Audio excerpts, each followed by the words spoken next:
வாழ்கிற இடமாக இந்த பூமி இருக்காதுங்கிறது.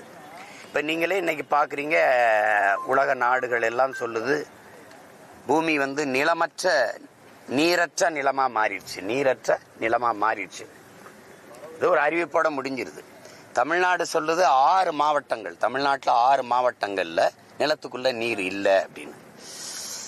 அப்படின்னா அதை அறிவிக்கிறது அரசின் வேலை இல்லை, அறிவிக்கிறது உங்களை போல ஊடகவியலாளர்களின் பொறுப்பு. இந்த மாதிரி இல்லை அப்படின்னு சொல்றது, செய்தி சொல்றதுக்கு அதிகாரம் தேவையில்லை, அரசு தேவையில்லை. அதை எப்படி சரி செய்யறதுக்கு தானே அது. இப்போ அதை தான் நீங்கள் பார்க்கணும். இப்போ புவி வெப்பமாயிருச்சு, பருவநிலை மாறிடுச்சுன்னு சொல்றது எங்களுக்கு தேவையில்லை. அதை எப்படி சரி செய்யறதுங்கிறதுக்கு தான் ஒரு அதிகாரம் தேவை.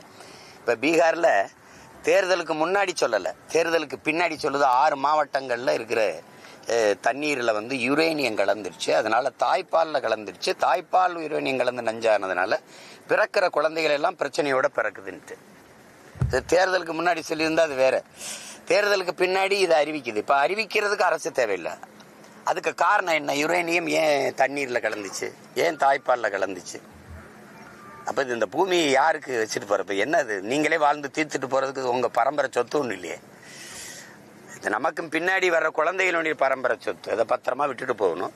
அதுக்காக தான் தம்பி கேட்குற மாதிரி கடலுக்கு, மலைக்கு, மழை இல்லைனால் ஒரு நிலம் பாலைவனமாயிரும்.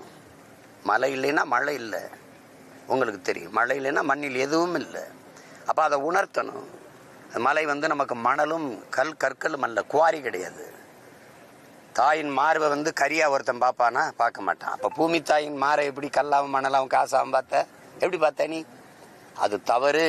தாயின் மாரில் பால் குடிக்கலாம், ஆனால் அறுத்த ரத்தம் குடிக்கக்கூடாது, அது பெருங்கொடுமை அப்படின்னு எனக்கு முன்னாடி இருக்கிற என் பிள்ளைகளுக்கு நான் கற்பிக்க வேண்டியது என்னுடைய கடமை, எங்களுடைய கடமை. இப்போ அதனால அது மரம்ங்கிறது வெறும் மரம் அல்ல, மரம்தான் நம்முடைய உயிர், நம்முடைய மூச்சு காற்று. எல்லா உயிரினங்களும் நற்காற்றை சுவாசிச்சுட்டு நச்சுக்காற்றை வெளியிடும். மரம் செடி கொடிகள் தான் நச்சுக்காற்றை சுவாசிச்சு நற்காற்றை வெளியிடும். அவன் வெளியிடுறதுனால தான் நம்ம சுவாசிக்க தூய காற்று இருக்கு, ஆக்சிஜன் இருக்கு.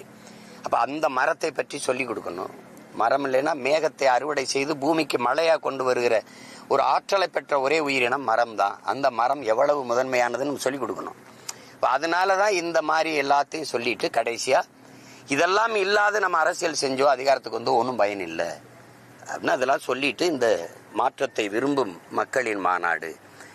அது என்ன மாற்றம்னா, வணங்குறதுக்கு நமக்கு 1000 சாமிக்கு மேலே இருக்குது, 1 கோடி சாமிக்கு மேலேட்டே இருக்கு. வாழ்றதுக்கு ஒரே ஒரு பூமி தான் இருக்குது. அந்த பூமியை காக்க வர்றது யார்? அதான் இங்கே பேச்சு. நான் நேற்று முருகனை கும்பிட்டேன், நாளைக்கு சிவனை கும்பிடுவேன். இன்னைக்கு சிவனை கும்பிட்றேன், நாளைக்கு பிள்ளையாரை கும்பிடுவேன்.